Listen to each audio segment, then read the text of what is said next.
What's going on, everybody? Of course, it's come to that time of year again where we go through our top 10 tools for the year. So I've got them laying out on the table. Let's bloody have a look what made the list this year. Of course, no particular order, but we're kicking it off here with the Alpha Tools VersaDrive straight off the bat, opening that gem up.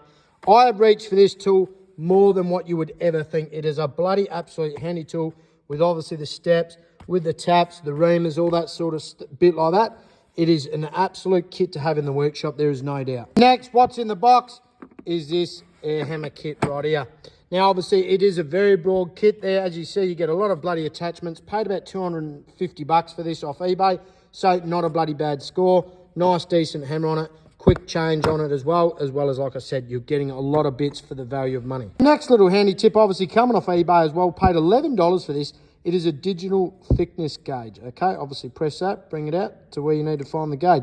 Now, obviously people are going, well, Tim, you could use a set of verniers, but as well, those tight spots, you want to know how thick something is, this little kit here is going to work as well. Next on the list is these Toledo type disconnect pliers. Now, I did a video on this, got a fair bit of views on this.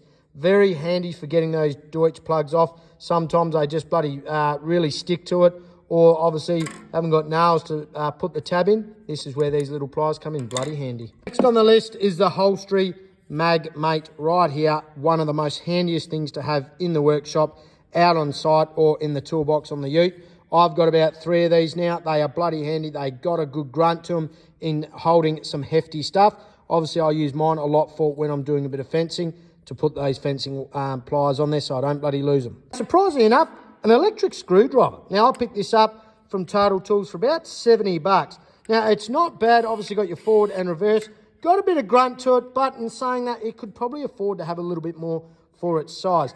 It's not too bulky, but for doing up certain little bloody screws around in the workshop there on certain job, it actually bloody comes in very handy. Picking it off here is the Sigwold Predator. It has definitely become a bloody helmet to have in the workshop. Just the ability to flip that up and really be able to get some grinding done when I need to, and a quick flick down to get us back on the job again. Of course, the Picket Master Pro, one of the tools that definitely made the list this year, of just so handy to get those centers nice and even, as well as quick. Saves getting the tape out, trying to divide and all that sort of stuff.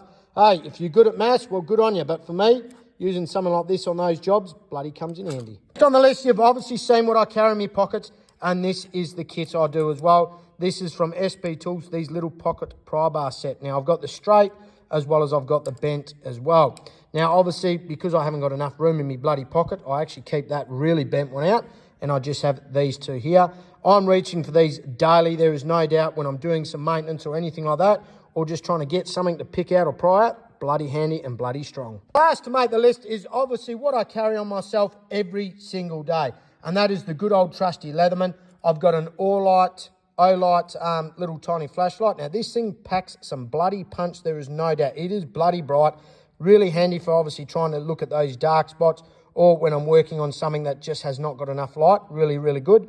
As well as it's got the hat clip there, so obviously it sits in there, but as well as I can put it on my hat to get some better light. And of course, we've got a little Knipex pair of pliers here to get some certain jobs done as well. And my little case here, picked that up from eBay. I think I paid 30 or 40 bucks. Obviously, it's got the magnetic front on there, keeps everything nice and snug. There you have it. There is my top 10 tools for this year for the 2024 season. If you've got any questions on any of those tools, hit me up in that comment section and I'll catch you later. Cheers.